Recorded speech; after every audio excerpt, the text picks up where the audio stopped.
I can't take it anymore. Every single day. For 3 months straight, that white Mercedes sits in my spot. My property. I've been polite. I've left notes. I've called management. Nothing works. She thinks because she drives a luxury car and lives in the penthouse that she owns this place. That she owns me. Well, today's the day she learns. Today's the day Karen finally understands what happens when you push a man who spent 20 years enforcing the law to his breaking point. I've got an old pickup truck from my dad's farm sitting in storage. It's rusted. It barely runs. But it'll do the job. 1 week of blocking her precious car in. 1 week of forcing Miss Privilege to take the bus like the rest of us normal folks. And we'll see if she ever parks in my spot again. Trust me, Karen. You're going to regret this. Before we continue, if you enjoy stories of sweet revenge against entitled people, make sure to click that subscribe button. This is the best way for you to support our work. Thank you very much, and let's continue. My name is Marcus Johnson. After serving 20 years on the Chicago police force, I thought I'd earned some peace. I'd seen enough chaos, enough conflict, enough of humanity's worst tendencies to last several lifetimes. When I retired last year at 45, all I wanted was quiet. A simple life in a decent neighborhood where I could drink my morning coffee on my own balcony, read my books, and occasionally visit my daughter at college upstate. That's why I chose Lakeside Gardens. It wasn't the most luxurious complex in the city, but it was clean, well-maintained, and most importantly, structured. Each unit came with one assigned parking spot. Mine was number 37, directly beneath my third-floor apartment. The rules were clear, posted on signs throughout the property and explicitly stated in the lease agreement. I liked rules. I spent my career enforcing them. I moved in on a crisp autumn morning. The leaves were starting to turn, painting the trees around the complex in warm hues of orange and gold. Perfect timing, I thought. I'd have a month or two to settle in before winter hit Chicago with its usual vengeance. The property manager, a young man named Tyler who couldn't have been more than 25, handed me my keys with a friendly smile. "Welcome to Lakeside, Mr. Johnson. We're happy to have you." He walked me through the basics, laundry facilities in the basement, maintenance requests through the app, and parking policies. "Your spot is number 37, clearly marked with your apartment number. We take parking violations seriously here. If anyone's ever in your spot, just call the office, and we'll handle it." I nodded, appreciating the orderliness of it all. Shouldn't be a problem. For the first 2 weeks, it wasn't. I settled into a comfortable routine. Morning coffee on the balcony, watching the sun rise over Lake Michigan in the distance. Afternoon walks through the nearby park. Evening dinners, sometimes cooked at home, sometimes at the small Italian place a block away. I was finally starting to relax, to let go of the constant vigilance that had been necessary on the force. Then she moved in. I didn't actually meet Cassandra Whitfield, though I wouldn't learn her name until much later, until our third encounter. The first time, I simply returned from grocery shopping to find a gleaming white Mercedes-Benz GLE coupe parked in spot number 37. My spot. I frowned, double-checking the painted number on the asphalt. No mistake.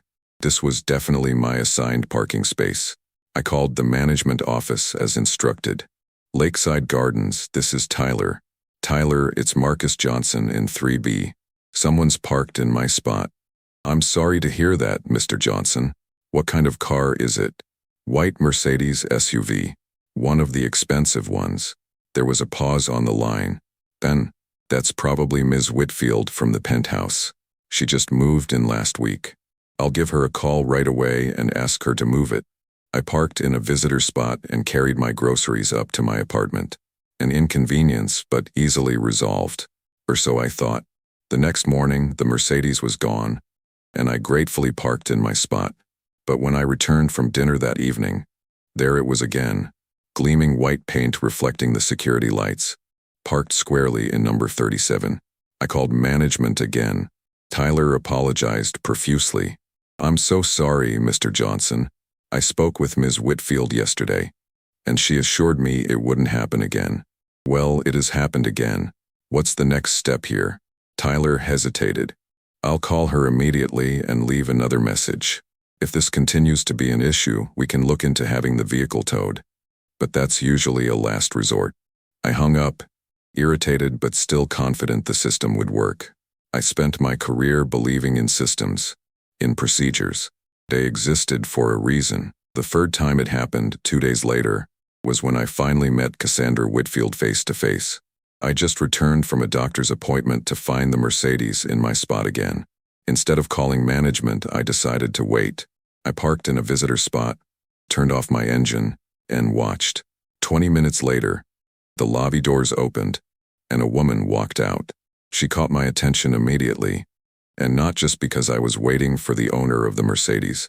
Cassandra Whitfield moved like someone who expected the world to notice her.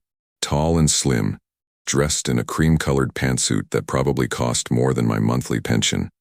Her blonde hair pulled back in a sleek ponytail. She carried a designer handbag in one hand and a cardboard cup of what I assumed was premium coffee in the other. I got out of my car and approached as she clicked her key fob to unlock the Mercedes. "Excuse me, ma'am." She looked up, startled, as though surprised someone would address her directly.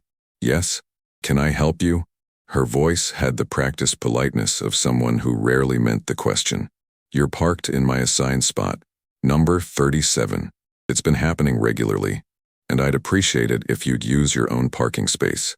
Her expression shifted from surprise to something cooler, more assessing.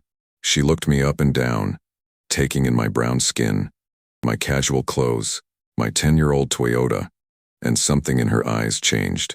"Oh, I'm sorry about that. It's just that my spot is all the way on the other side of the garage, and I often have meetings to rush to. I'm sure you understand." There it was. The assumption that her convenience outweighed my right to what was literally mine. I'd seen it countless times on the force. People who believed the rules were flexible for them because of their status, their wealth, their privilege. "Actually, ma'am, I don't understand. The spot is assigned to my unit. It's part of what I pay for."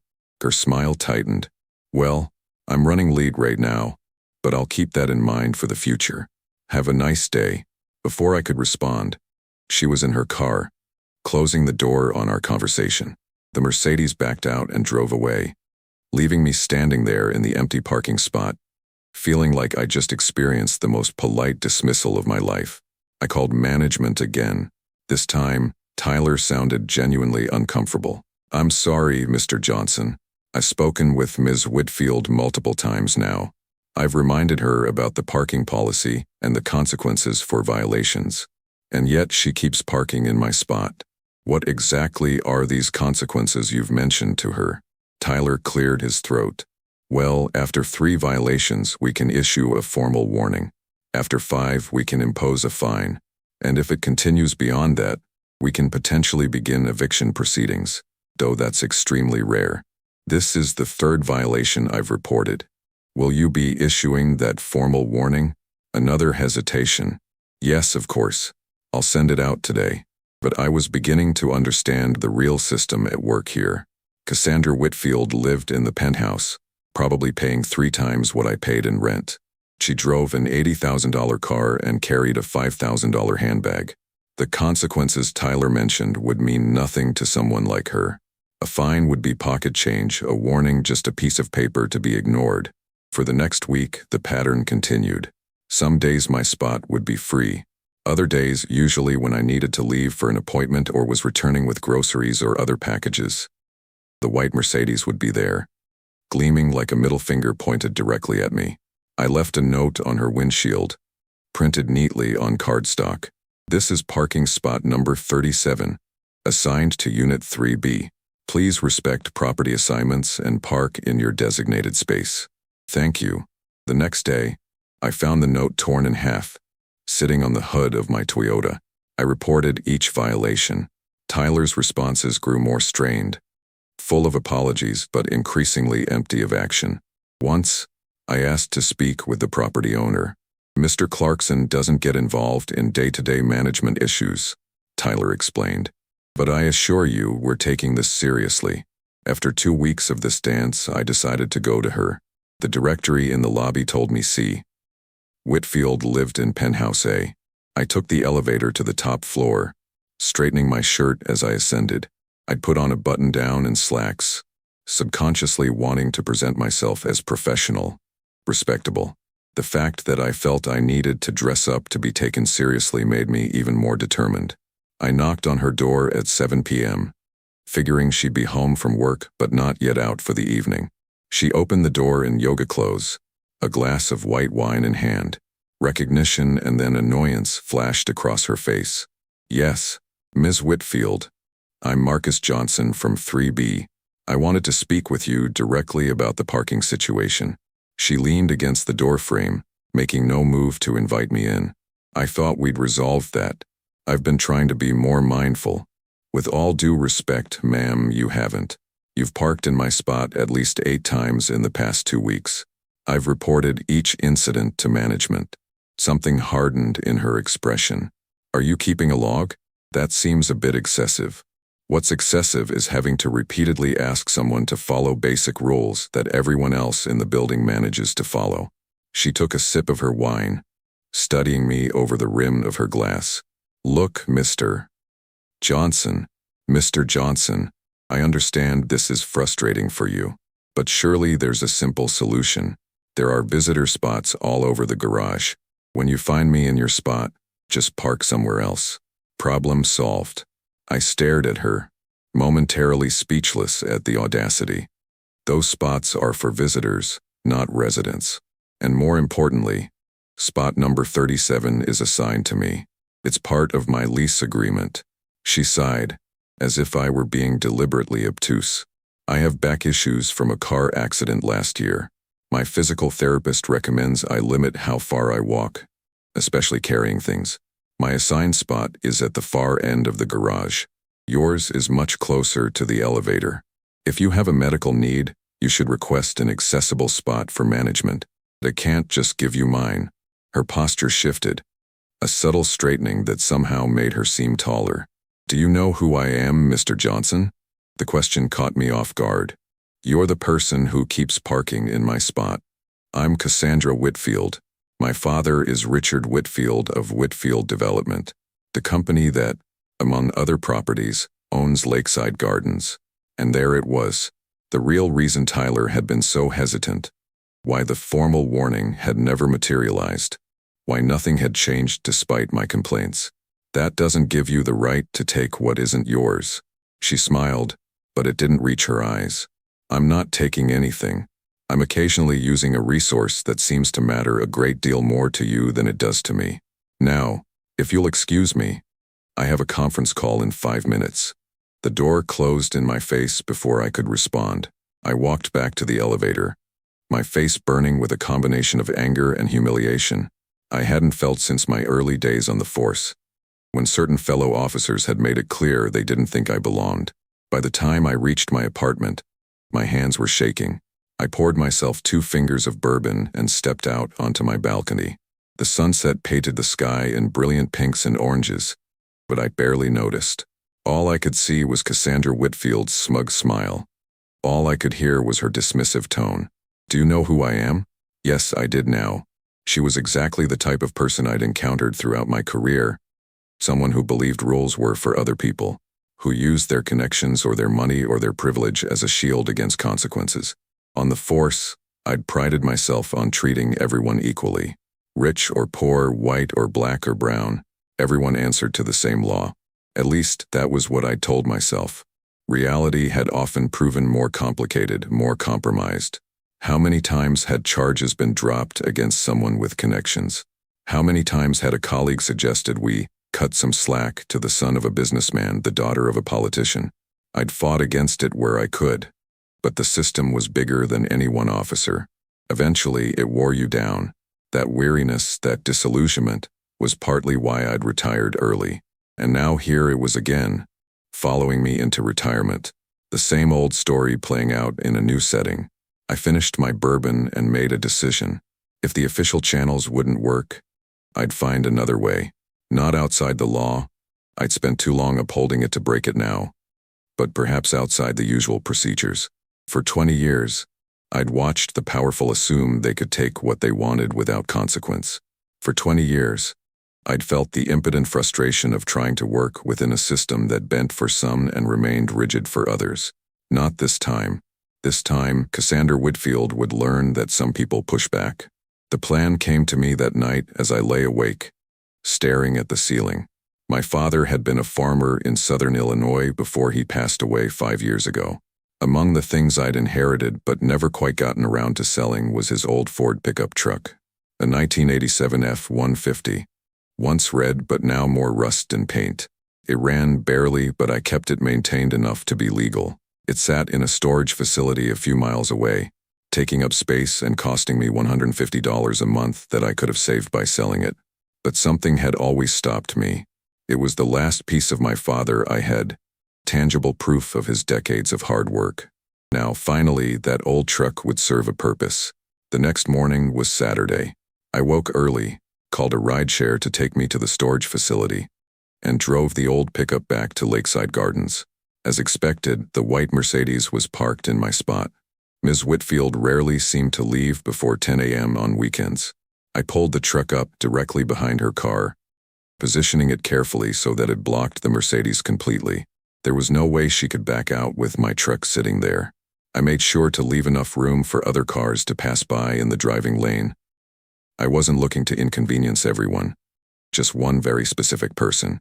I turned off the engine, pocketed the keys, and walked to the elevator with a lightness in my step I hadn't felt in weeks. By noon, my phone rang. Unknown number. Hello, Mr. Johnson. This is Tyler from the management office. We've received a complaint that your truck is blocking another resident's vehicle. Is it? Which resident would that be? Tyler cleared his throat. Ms. Whitfield has reported that she can't get her car out. She has an appointment she needs to get to. That's interesting. Is her car parked in her assigned spot? Pause. Well, no. It appears to be in spot number 37, which is my assigned spot, correct? Yes, but... So she's parked illegally in my spot, and now she's upset that my vehicle is parked legally in the driving lane? Tyler's voice became strained. Mr. Johnson, I understand your frustration, but your truck is intentionally blocking her in. She can't leave. I see. And when I've been unable to park in my assigned spot because her car was there illegally, was that a concern? That's different. You can park elsewhere, and she can call a cab, or use one of those rideshare apps, or take the bus, like many Chicago residents do every day. There was a long silence. Then, Mr. Johnson, I'm going to have to insist that you move your truck. On what grounds? Is not parked illegally. Is not in anyone's assigned spot. It's in the driving lane, but with plenty of room for other vehicles to pass. Unless there's a fire lane or emergency vehicle access issue I'm unaware of. Another silence. No, but... This is clearly intentional obstruction. Is that specified as a violation in the lease agreement? Because parking in someone else's assigned spot definitely is. And I've reported that violation at least 8 times now. I could practically hear Tyler squirming through the phone. Mr. Johnson, please. This isn't the way to handle this. What is the way to handle it, Tyler? I've called management. I've left notes. I've spoken to Ms. Whitfield directly. Nothing has changed. So now I'm simply parked in a location that happens to make it difficult for someone who is breaking the rules to continue doing so comfortably. I'm going to have to escalate this to Mr. Clarkson. Please do. While you're at it, you can share my log of parking violations with him as well. I'd be happy to email it over. Tyler hung up. I settled back on my couch with a book, waiting for the next move. Came 30 minutes later in the form of a pounding on my door. I opened it to find Cassandra Whitfield, her face flushed with anger, her casual weekend outfit somehow still managing to look expensive. Move your truck. Now.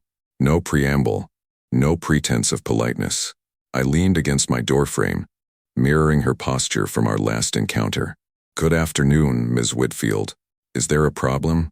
You know damn well what the problem is. Your junkyard reject is blocking my car. My truck is legally parked in the driving lane. Your car, on the other hand, is illegally parked in spot number 37, which is assigned to Unit 3B. My unit. She took a step forward, entering my space in a way that was clearly meant to be intimidating. Listen to me very carefully. I have a charity luncheon at the Four Seasons in 40 minutes. Move your truck, or I will have it towed and scrapped. I didn't back up.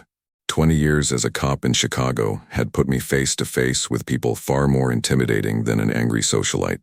That would be destruction of property, and I'd be happy to press charges. Now, if you'll excuse me, my father owns this building. One call from me, and your lease won't be renewed. That would be retaliatory action and a clear violation of tenant rights in Illinois. I'd be happy to discuss it with a judge.